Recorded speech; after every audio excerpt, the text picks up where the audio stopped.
Hey, Happy New Year. Salute. It's coffee. It's a little early in the morning. Um, Geez, where to begin? This might be a little rant heavy. You can tune me out if you want. We're going to have a time video here. Like always, everybody, I really apologize. I can't do these quick enough for people or get them on a frequent basis. But you know what? That's life. So, I'm busy tying a lot.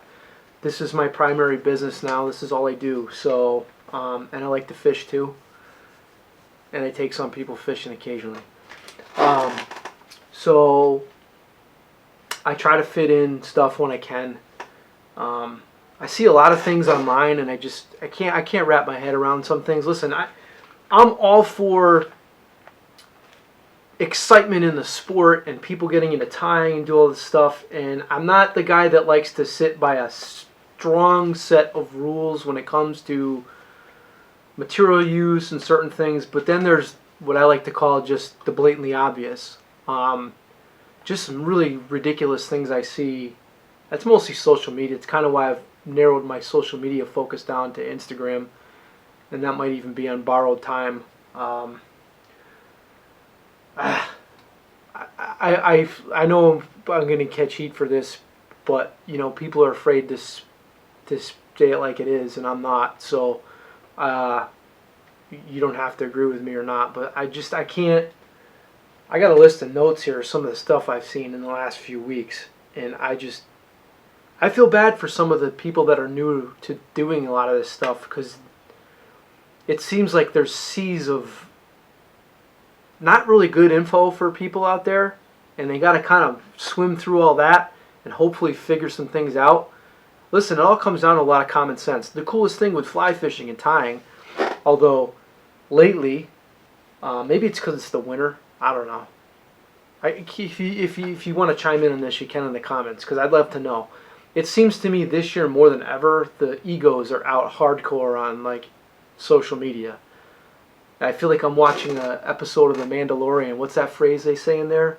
This is the way? Dude, come on, get over yourself. You make fishing whatever you want it to be. The funny thing is you can catch fish on pretty much anything. We'll say brook trout, for example. You know what I learned how to catch brook trout on as a kid when I started using artificials? A hook with a piece of red felt on it. Try that sometime. For real, it works. At any rate, I digress. Some of the funny things that I see. Sorry, I got to put my cheaters on. One of the ones I saw come through the feed the other day, and I have a timer on my Instagram. I can't watch this stuff. It's like watching the news. It just gets me irritated. I guess maybe it's because I'm too much of a type A. I apologize for that. I'm working on it. It's been a 46-year process. Not doing so well. CDC dry flies on heavy wire nymph hooks. I saw something come through a feed the other day. I'm not going to name drop. You guys can figure these things out. Person ties some really pretty flies, but the functionality of a lot of them is just really suspect.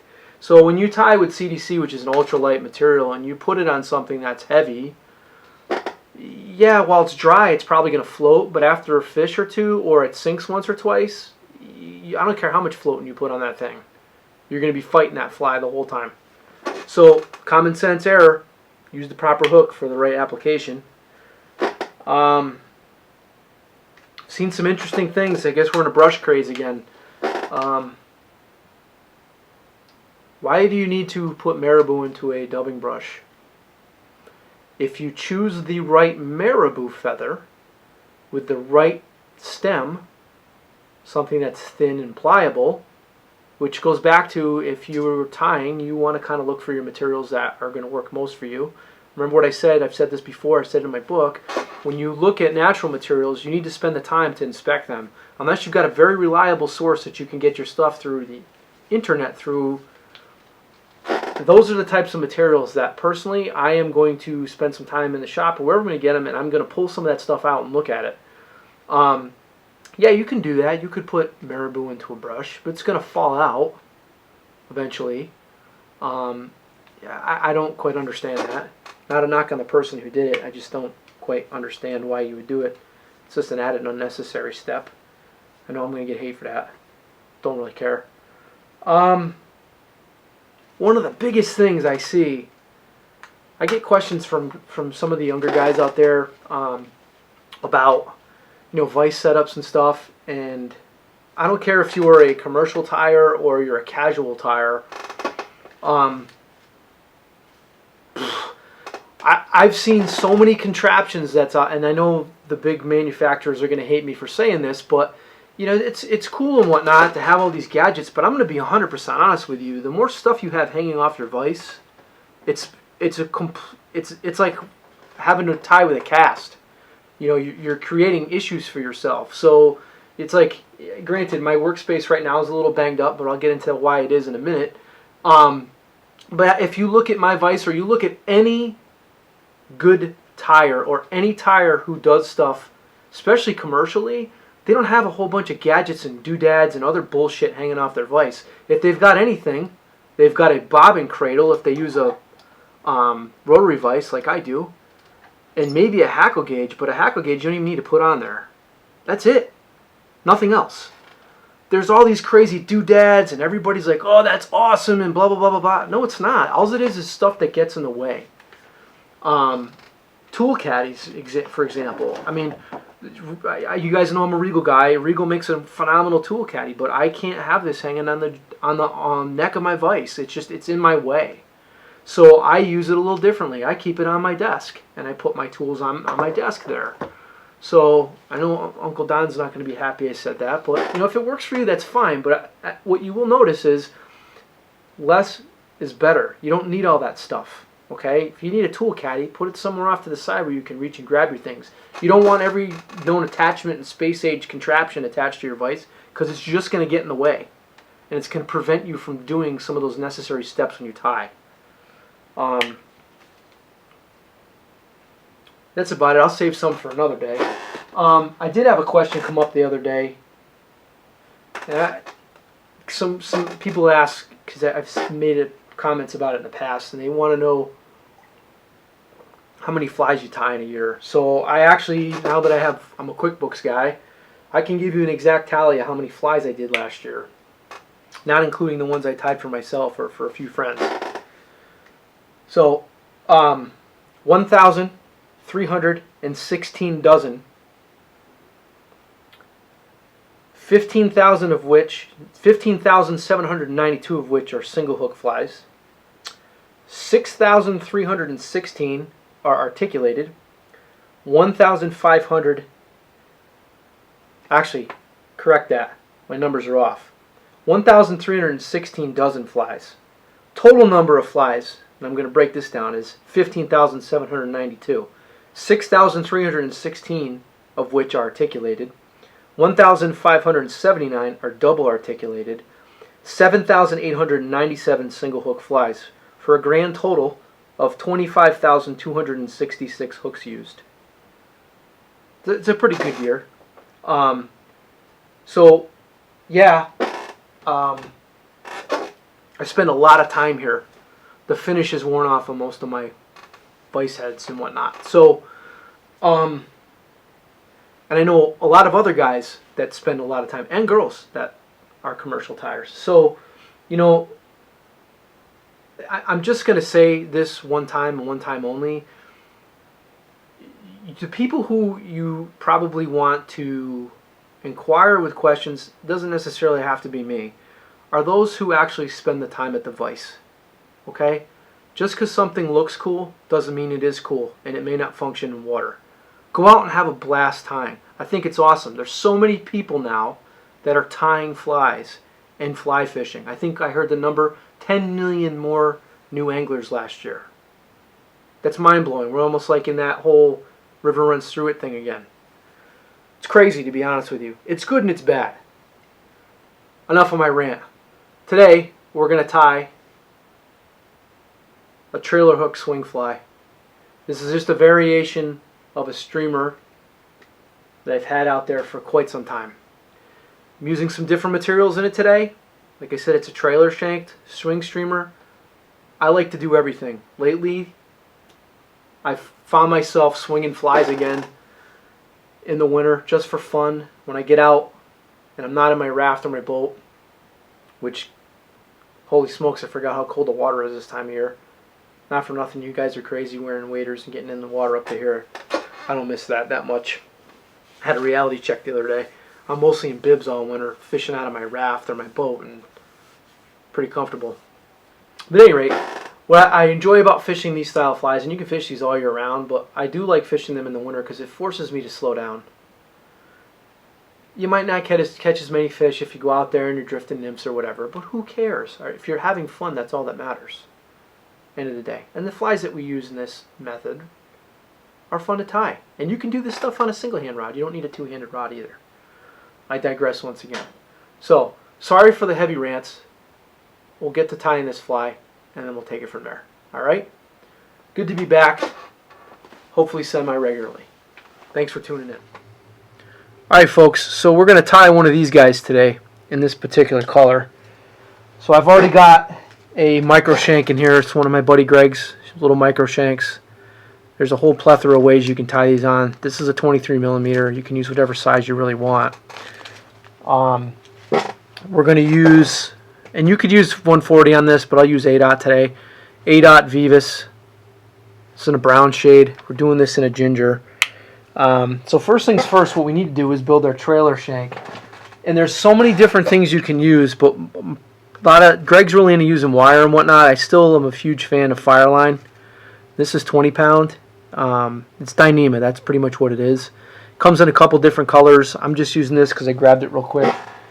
You could use something a little lighter. It's entirely up to you. So what we're going to do is we're going to take about a 6-inch piece, which is more than what I need, loop it in half, and as you can see here, I've kind of pinched it to a point, and then I thread it through my hook like you see here. So I have a nice little loop. And then what I typically like to do is, once I get that loop through there, I'm just going to take that loop, open her up, push it over the top of the hook, just like you see here. Whoop, I pulled it out. Hey, there you go. Like that? Good times, right? Sucks when your eyesight's going, up close anyway. Once you kind of push this through the eye of the hook, I already had it on here. There you go. Then you open up that loop.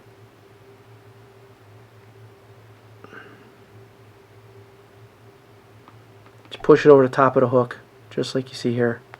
And then boom, now you've got your loop in place. Now the key is when you set these, this is relatively rigid, it's not super rigid, but when you set this in place like this, when we go to tie this in, the beauty of this is, within reason, if your hook goes dull, you can put a new one on there. The hooks that I'm using today are the NS 182 trailer hooks by Airex. These guys. This is a number 8. You could go bigger than that if you'd like. First thing I'm going to do is just lay down a nice little thread base. I'm going to start right where, you see this is an upturned eye on this shank. I'm going to start right where it starts there and then work my way down to the back. Kind of close that loop a little bit. And then I'm going to take my trailer, and I want my trailer to hang back a little more than an inch. So I take the wire, or your whatever you're using, the side closest through to me goes through the loop, the side on the other side goes through, comes towards me, and then I pull these two kind of tight. That's about how long I want my trailer, and how long you set that up is entirely up to you. And then just start by doing some light thread wraps, making them progressively tighter. And I'm going to keep this connection because once I get some tension on there, I want that to be relatively straight. And I'm going to keep that Dyneema on the bottom of this shank. You don't even have to do this. You can just double it back. But I've got it in place. I might as well. I'm going to run it right through the eye. It takes an extra couple seconds. Run it through the eye. Come out the other side. Fold it over. Go over itself, and then you'll see what I do here is I drop it down the other side. That's going to kind of give me, on the near side closest to the camera, so watch your thread so it doesn't fray. It's the downside of fish tying with 8/0. By doing that, that's going to give me more of a uniform base to tie on. I typically like to clip those out of the way. If you don't have a clip, like I use some of the clips sometimes, which you can do if you got a piece of wire kicking around. This is so you just don't put it in your hand. if you sweep your fingers back. Just wrap it onto your vise like so. Next thing I'm going to do, just give me a second, my furnace is kicking on. Sorry about that, folks. The joys of having your shop in the basement. At any rate, next thing we're going to do, and this is just going to be real quick, it's just a little added flash near the back of the fly. We're going to build a little tiny composite loop here, or dubbing loop. And you can use whatever kind of flash you like on here. I'm actually pretty partial to this Ripple Ice Dub. Comes in a bunch of different cool colors. I'm going to use some UV Pearl, which you'll see here. Just a little bit. You don't need a lot. Just to put a little bit of flash at the back end in the traditional sense. Once you get that in place, just give your little dubbing twister a spin. You can kind of pick this stuff out as you go. I'm just going to wrap that, as you see here. Tease it rearward. Just a little bit. It's kind of like a ball. It's also going to help prop up our rabbit wing. Take some turns over it. Tie it off. I find if you are more precise with your dubbing loops and you can tie down to bare thread like so, it'll hold up a lot better. Now you can take your little brush, comb a little out. Next thing we're going to do, I'm very partial to this color scheme. This is a ginger, brown bar, ginger rabbit strip. You can use whatever color you want. The color schemes you like are endless pretty much. I kind of measure this to where I want this thing to tie in up at the front here. And then where it's going to tie in on my shank, I go in and I just kind of tease the fibers backwards so I have a bare spot to tie onto. Because I'm using a lighter thread, I'm going to actually take like 5 or 6 turns on here, fold it rearward, half hitch that. Now I want to cut this rabbit strip, and this is, you've seen I've done the most to maximize my material with less waste, which is key, especially for a guy like me who ties flies for a living. So last thing I want to be doing is throwing pieces of material out. The less I can waste, the more money I'm burning, right? Or less money I'm burning. So when I go to cut this, I use a double-edged razor. I'm going to cut this right at the midway point of the shank of that trailer hook so that it bleeds back. Next thing I'm going to do is I'm going to add a little bit of flash to this. The flash you add to this is entirely up to you. I like to have a nice wide spectrum of flash. So I'm actually using some really small lateral scale. Take 2 strands, or what you can do is use 1. Just kind of got that in place. Wrap a couple turns on the near side, fold it over to the far side closest to the camera, and then I just kind of cut. If I have to cut it, I cut it so it's a little longer than the back. This gives me a little bit of flash. We're going to add some different flash in here as we go, but that's that for now. Now the original Mophead, if you looked at it, was very heavy laden with rabbit, which is good and bad. It can make it problematic to pull out of the water when it's wet. So what I've since done for this particular one, to make up the bulk of the body, is I'm using a polar fiber brush. Love these things. This is the 1.25 inch, I believe. They come in 3 sizes: 3/4, 1.5 inch maybe, and then a 3-inch. So I'm just going to take this polar fiber brush right here. I've already kind of cut some of the material aside from the wire, and then I'm just going to basically wrap this guy forward. There's not a lot in this fly, and when you go to wrap this, do yourself a favor. You don't need to burn through a ton of this. About 3 or 4 turns is all you're going to need.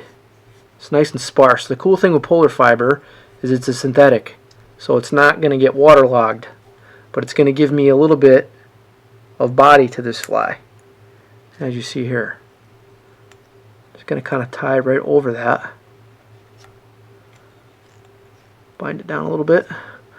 Then we're going to take my brush, just like you see here, and we're going to comb down that polar fiber brush on either side of the fly. Okay. Then we're going to pull that little piece of rabbit strip down, so we have something to tie off at, ever so lightly. Be mindful of any of those loose hairs. That's the downside of this. If you have to, just kind of wet it, get out of your way. Taking a few turns. Now I'm going to add some other flash in here. And I'm going to do a combo on this. So I'm going to put some microbarred voodoo fibers in here. I really like this stuff. It's kind of neat. You don't need a lot. Maybe a couple strands. So we'll do a couple strands of that. Right there. I'll add another strand of this stuff. One more strand of lateral scale. I'm laying this all together here, just so you know. And then I want a little bit of this coppery red Mirage Flashaboo. This is just what I like. You don't have to use this. I'm going to lay all that stuff right together. Just like so. See how she looks. Looks about right. And then I'm going to tie this all in. Just a few turns. Near side, what you see here, you can kind of take your fibers, just like I'm doing here, pin them to the side, pull the others to the far side, which is closest to you, and then I'm just going to kind of wrap over them like you see here. Don't be too concerned if this stuff's a little too long. You can cut it at the end. Now, the collar on this is pretty easy. So as you saw on the one that I had to pick on the vise there to start, so we're just using laser dub for the collar, but we're going to do a nice little, what I like to call a blending technique with a couple different colors. So I'm using a tan, and then I'm using like a sculpin-y color. The tan is going to make up the bulk of it, so I want to make sure that my tan is a little thicker than what I'm using for the front. Same thing, folks, less is more. I've already got a nice little prop in there from that polar fiber brush. So I take my two sections, I lay them just like you see here. I'm going to take one loose wrap over the center, second, a little tighter, and then a third, just like you see here. And then I'm going to fold this stuff and just veil it rearward. Advance my thread, a few turns, and then I'm going to whip, not whip, but I'm going to do a half hitch just so this doesn't come apart. First thing I'm going to do now is just brush a little bit of this out. And what I said, less is more.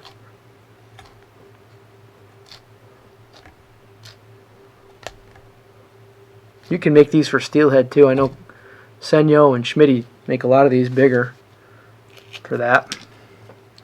Then we're going to take our secondary color, which is going to be our mix color. And you only need about half of what you used for that. This is just to give us a little nice little blended effect. And you can do a couple different things with it if you'd like. If you just want it across the top, you could do it across the top. But I'm going to split it in half like I did again, as you'll see here. Tie it right down the center. One loose turn, two, second a little tighter, third, and just veil this stuff rearward. If it gets caught up on your, there we go. Veil it. Perfect. Now we're just going to build our little thread head.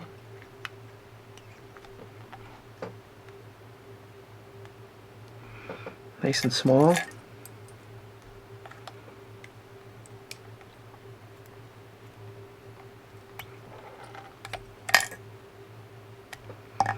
Brush it out a little bit. Oop, keep catching my hook. Brush a little bit out here and there. It gives me a nice